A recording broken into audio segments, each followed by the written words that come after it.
When the Islamic warrior Saladin conquered the Crusaders and took control of Jerusalem, all right, he entered into an agreement that the Muslims would protect the Christian churches.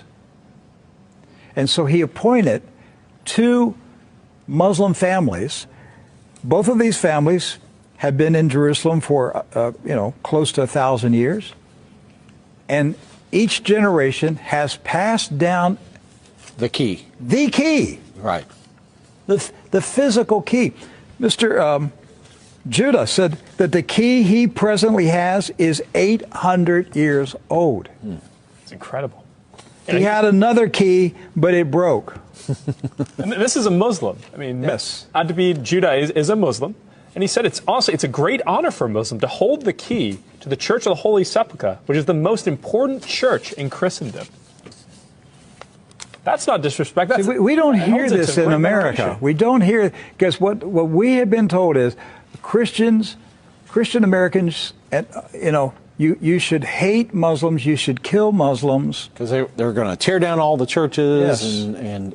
and basically just ransack them and everything else. But here we have two families that for nearly 1,000 years have actually been watching over Christian churches. That's right. So who planted into our minds here in America that we should hate and kill Muslims? Who planted that thought in our head? Because it came into our society after 9/11. That's correct. So 9/11 was a calculated, planned operation, and it changed everything in our country. And so we were saturated with media propaganda, which who owns the media in this country? So we were saturated with this media propaganda.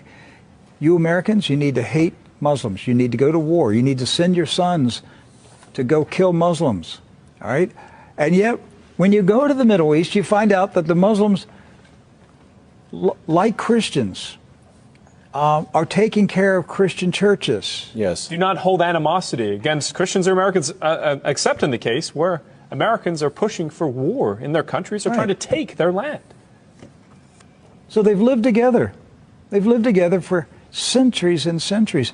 Jews, Christians, and Muslims have lived together for centuries. They were buying and selling. They were trading. They were doing business together. They were building houses next door to each other for centuries. And it didn't change until the Zionists came. Now, see, you say, wait a minute, I thought Zionists are Jews. Not all Jews are Zionists. And not all Zionists are Jews. Right. Zionism is a political movement. Yes. Right. It's an ideology. Yes. Not an ethnicity. And so when the Zionists came to Jerusalem and Palestine, basically in the 1920s and 30s and 40s, all right, they came to agitate. They came to infiltrate. They came to seize control.